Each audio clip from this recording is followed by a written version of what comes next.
शिक्षकांची जबाबदारी असं मला वाटतं भाषा आणि साहित्य विषयक प्रेम निर्माण करणं. मी स्वतः बार्शी सारख्या ठिकाणी सुलाख्या स्कूलमध्ये शिकलो. आमचे जे शिक्षक होते 3-3 दिवस एक एक कविता शिकवत असत. खबरदार जर टाच मारुनी झालं पुढे चिंधड्या उडविनं राही राही एवढ्या. 3 दिवस सबंध वर्ग तल्लीन होऊन ती कविता ऐकतोय. किंवा आई तुझ्या वियोगे ब्रह्मांड आठवेगे आकाश सोडून ये उल्के समान वेगे. ही कविता म्हणत असताना वर्गातल्या मुलांच्या डोळ्यामध्ये आलेले अश्रू आम्ही तो अनुभव घेतलेला आहे. असे शिक्षक त्यावेळेला होते. तर शिक्षकांनी पाठ्यपुस्तक शिकवावंच पण त्याच्या बाहेरचं जे एक मोठं जग आहे जे साहित्यातून आपल्याला दिसतं ते मुलांना शिकवलं पाहिजे असं मला वाटतं. दमा मिरासदार फार एक गमतीशीर गोष्ट सांगायची.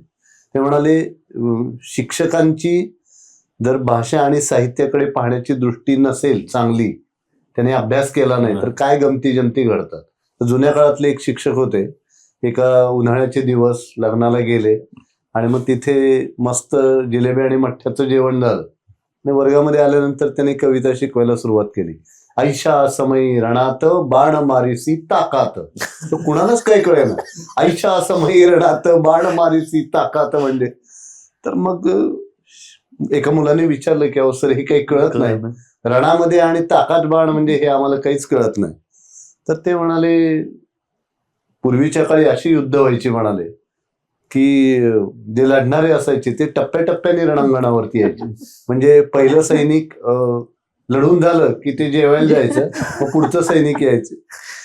तर अशा पंक्ती बसलेल्या म्हणाले तिकडे. आणि मग इकडून रावणाने जो बाण मारला तो तिकडे राक्षस जेवायला बसले होते म्हणाले. पत्रावळी द्रोणामध्ये ताक आणि मग बाण मारल्यानंतर तो त्या द्रोणाला लागला. आयशा समयी रणात बाण मारीसी ताकात. इतकं सोपं आहे म्हणाले. मग तो मुलगा उभा राहिला. तो म्हणाला सर असं नाही आहे. आयशा समयी रणात बाण मारी सीताकांत. हे सीताकांताने तो बाण मारलेला आहे. तर त्यामुळे अशी जर भाषेची अवस्था असेल आणि पूर्वी वर्गात किती छान भाषिक खेळ खेळले जायचे. मला आठवत आहे बाई एक वाक्य वर्गामध्ये लिहायचं. शंकराला पूजियले सुमनाने. या वाक्याचे 3 अर्थ तुम्ही सांगा.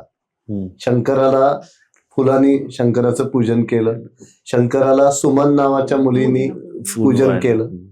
आणि तिसरं म्हणजे शंकराला चांगल्या मनाने शंकराचं पूजन केलं.